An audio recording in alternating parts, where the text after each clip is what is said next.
What's up guys, my name is Rob. Welcome to Rob's Reviews 2017. This is going to be a little bit different because normally I do Rob's Reviews on movies or TV shows. This time it's going to be a character, and this character is the awesome Slapstick. Now, it's a little known character which has just come back into relevance with this new comic simply named Slapstick. So clearly you can probably see a little bit of a difference here in the two cartoons. See what he looks like difference wise.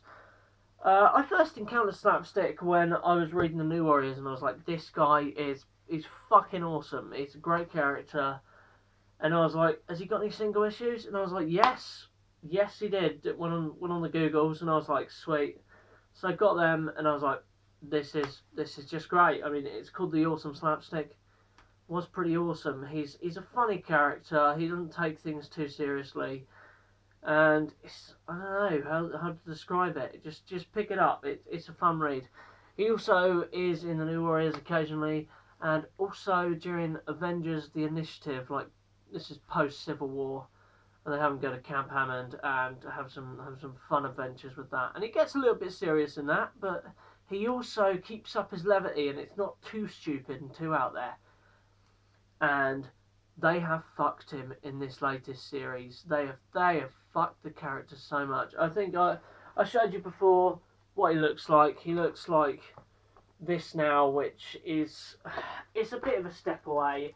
And in the latest issue, he is fighting a mixture between Smurfs and My Little Pony, and that really says it all, doesn't it?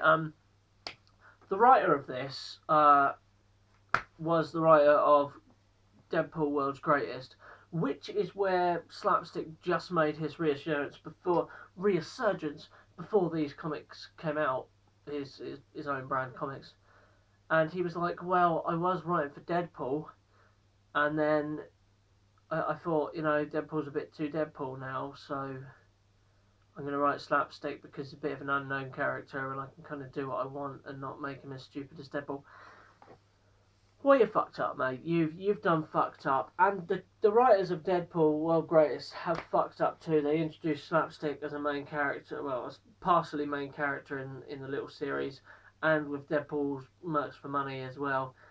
And he shows up and he's wearing yellow, and his first grievance is, why am I wearing yellow? And it's like, Deadpool, like fucking Slapstick, you love the colour yellow. You've got no grievance against the colour yellow. You wore Hawaiian shirts as a character, like, all the time. So you're fine wearing yellow, so shut the fuck up. Deadpool writers have just made him cynical, made him, like, just a killer. Like, a little bit of a wacky killer. And it's just like, people reading Deadpool are going to read this and think, oh, he's a bit of a poverty Deadpool. He's not. He's completely fucking different.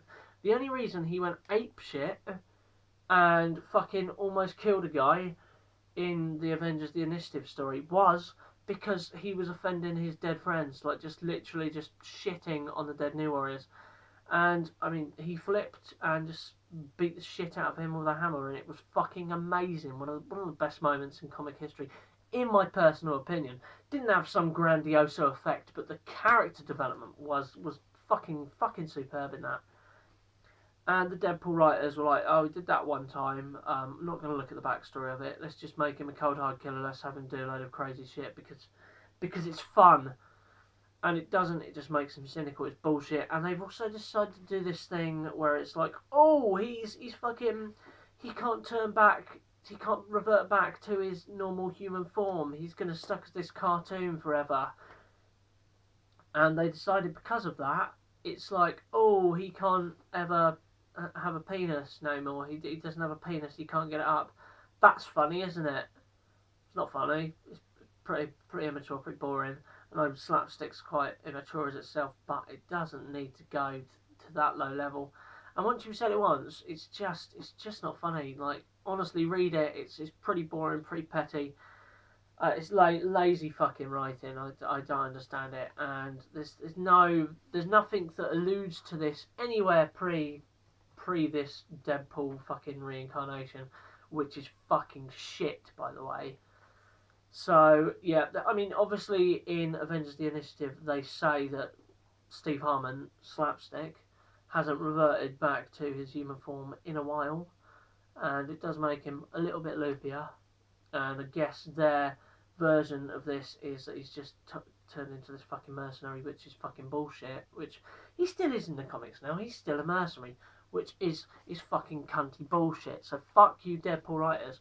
And what they've done with him is they've made a slightly zany character, and they fucking Deadpooled him. They've done the same with Harley Quinn, and now they fucking Deadpooled him, and they've Harley Quinned him.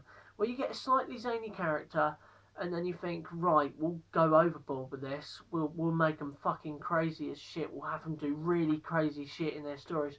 Like, the original stuff in Deadpool is great. He's what he says on the packet, a merc with a mouth, but it's not too out there. It's not too outrageous. He's not going off into dimensions and making friends with rhinoceroses and dolphins and shit. It's like they've done with Lobo as well. They just made him too fucking crazy. To be fair, Lobo was pretty crazy anyway. But they've Deadpooled him. They've Harley Quinned him. Like, Harley Quinn was such a fucking great character, and then they've just completely fucked her. They've raped this character so hard into the ground that it is just almost unrecognisable from Bruce Timm's creation. It was a brilliant, brilliant thing to do with Harley Quinn, and they've just fucked it, and they've done the same with Slapstick. I really, really fucking hate it. Don't buy this comic. Rant over. Rob's rants, Rob's reviews, crossover time. There we go. I really, really hope they hark back to the New Warrior stuff.